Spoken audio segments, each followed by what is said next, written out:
shelter. We are doing something we've never done before. What is that? You heard right now is the air defense systems are trying to shoot drones. Entering an active war zone. Attention, please. Air raid alert was issued. Please take shelter. The threat is real, and it's 24/7. You never know. Who knows when this will be repaired. Where air raid warnings are sounding daily. It was air raid, and they potentially could launch ballistic missiles. Where 900 bombs, 600 drones, and 140 missiles are being launched into the country just in the short time we're here. A missile could strike at any moment, and any number of people could be injured or killed. Where torched cars are stacked sky high, buildings are in tatters, skyscrapers blasted apart, hotels and hospitals stripped to their steel and concrete skeletons. So it really does change everyday life around here. Yes, and it's quite complicated.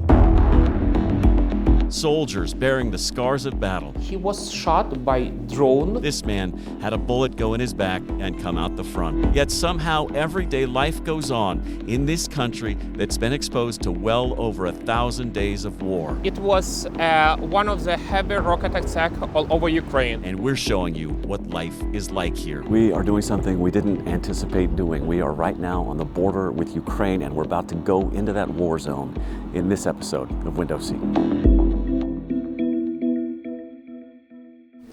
All set, we are ready to go? Yeah. First off, let's make it clear, we did not come here to Ukraine to exploit its people, to indulge in some sort of macabre tragedy porn, or to engage in dark tourism. We actually came here to highlight the work of some amazing American civilian volunteers who've risked life and limb to come to Ukraine to help the people. We'll explain who they are and what they're doing and how you can help them in just a minute. But before we can even do that, we have to get inside Ukraine, which is no easy task. Our travels begin in Krakow, Poland, where we take a 2-hour-long train ride to the Ukrainian border. We are on a train right now somewhere in eastern Poland, and by the time this journey is over, we'll be in Kyiv, Ukraine. Then, the next day, we take the long train ride into Kyiv. The journey for us on this day begins here at the Passport Control Office on the Poland-Ukraine border. They'll check our passports, and then we'll get on that long train ride into Kyiv. Should take about 12 hours, and we'll pass through a lot of towns that you might remember from the news, places like Lviv that were blown apart in the early days of the war. They've tried to rebuild, but there's still so much work to be done here. On the train ride across the Ukrainian countryside, we get the lowdown on what to expect from Roxanne Alexander Jones. The trauma that people have experienced, they are not able to verbalize, or they haven't felt like they could. She's a nurse who works with Global Care Force, providing medical care to everyday Ukrainians who've been displaced by war. They're invisible wounds, you don't see them, but you see them with the hypertension and the blood sugars and the PTSD and lack of sleep and pain. Their pain levels are off the charts. Night has already fallen on Kyiv when we finally arrive, and we're immediately greeted by the ravages of war. Bombed out and burned up cars, parallel parked on the side of the road. Buildings blasted apart by bombs. Why this one, who knows? Could you imagine if you would be one of these rooms that it was completely destroyed? Daylight reveals even more of the damage. This is Lev Prestapuk. He's a doctor in Ukraine, and he's graciously volunteered to drive us around Kyiv to see the impacts of war daily. Attention. Air raid alert. Proceed to the nearest shelter. A drive that is disrupted by a reminder that this is still very much an active war zone. You could see that it was jets on the fight positions. Here it was air raid, and they potentially could launch ballistic missiles. Air raid warnings like this have become so routine, Ukrainians barely pay any attention to them anymore. But they do so at their own peril. Almost daily, a barrage of Russian drones, missiles, and bombs rain down on this country. Attention. The air alert is over. Thankfully, this one was a false alarm, but often they are not. As you can see from the remnants of this skyscraper and dozens of other buildings just like it right here in Ukraine's capital city.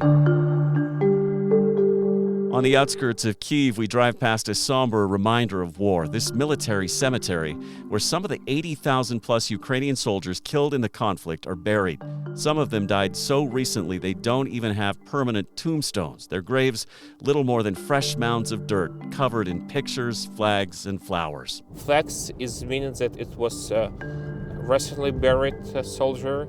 And what you saw, the new grave, it means that it was couple, not months, it's couple weeks, could be was buried, unfortunately.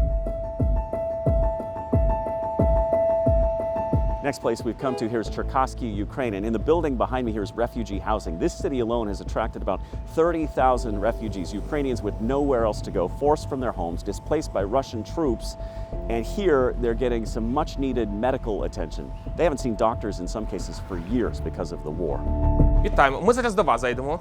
That's where Global Care Force comes in. Every few weeks, American medical volunteers come here and set up mobile clinics to take care of the everyday medical needs of Ukrainians displaced by war. And when we cross this road, it was a heavy shelling starting. Like this young mother. And the people are dying and killing by shooting by any kinds of machine guns. She tells Lev she escaped Russian forces while she was pregnant. Now she has her new baby with her and a 14-year-old daughter still with family back in the war zone.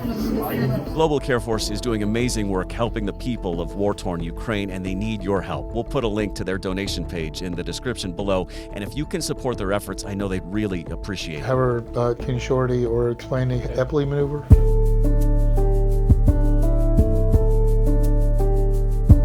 Yeah, everywhere you look, there are daily reminders of the war here in Ukraine. This is actually a hotel in Cherkasy.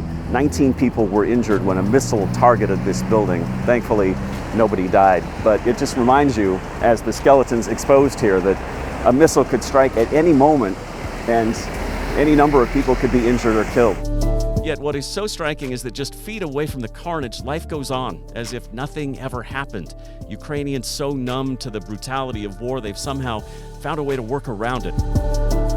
Also, in Cherkasy, we visit this rehab hospital, a Soviet-era building where the halls are darkened to save electricity because bomb attacks have wreaked havoc on Ukraine's electrical grid. All of them, they're soldiers. Inside this room, we find Ukrainian soldiers recovering after being wounded on the battlefield. He was shot by drone. Including this man injured in combat behind enemy lines in Russia as Ukraine fought back against its invaders. His vehicle was targeted by a Russian drone. He go out from car and started moving to forest, but the enemies started shooting to them, and one of the bullet was hit his back here. Doctors had to remove that bullet to the back out the front. The fact that he made it out alive at all was a miracle. He spent hours crawling through a minefield. А можете, будь ласка, представитись, сказати, звідки ви, що з вами трапилося? This soldier was a paratrooper wounded jumping out of an airplane. He in military service since March 2024. He's already had surgery on one knee. The other knee will be operated on soon. From Cherkasy, our journey continues to the town of Bucha on the outskirts of Kyiv, where we see more reminders of just how real the war is, like this church. The lawn outside this church that is now pocked with bullet holes was the site of a mass grave. 300 people buried in a big hole all together. They were later exhumed, and this memorial has been erected in their honor. This is where they were buried. This person was just 2 years older than me. A memorial now stands nearby in tribute to the hundreds killed in the Bucha massacre that unfolded from the end of February to the end of March 2022. And even as we take in the memorial built in their memory, Lev hears the sounds of war off in the distance. What is that? You heard right now is the air defense systems are trying to shoot drones. Wow. We just heard that? Yeah, we just heard this. We just heard this blow up, and just we heard these machine guns shooting. What did it sound like? And that's them trying to take down drones? Yeah, they try to take drones. Down the road, we're struck by the apartment buildings blasted to bits by Russian bombs. The once bustling grocery store decimated during the attack. And in Irpin, a stack of charred vehicles reaching to the sky. These cars reportedly driven by families desperately trying to flee in the early days of the war, many of whom didn't make it. We pass through neighborhoods where fences and houses are riddled with bullet holes. This war-torn street sign, a testament to just how close Russian forces got to the capital city of Kyiv.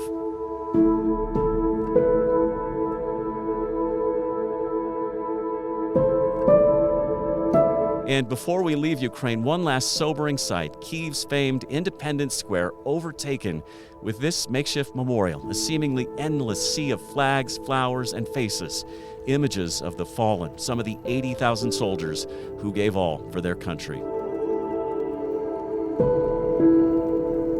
I leave Ukraine a changed person from when I first got here. It's one thing to see and hear about the war on the news, but it's another to experience it in some small way firsthand.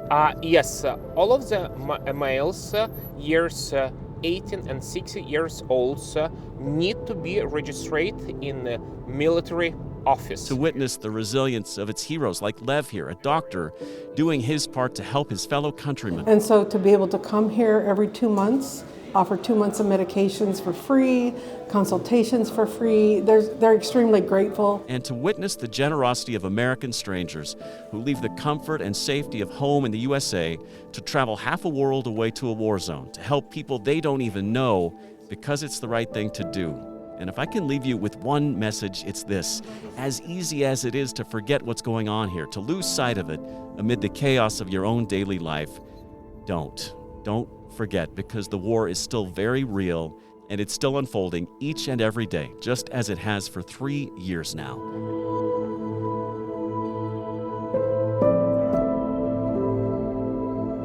Thanks for watching, and if you can, click that link below to support Global Care Force and all the amazing work they're doing right now in Ukraine.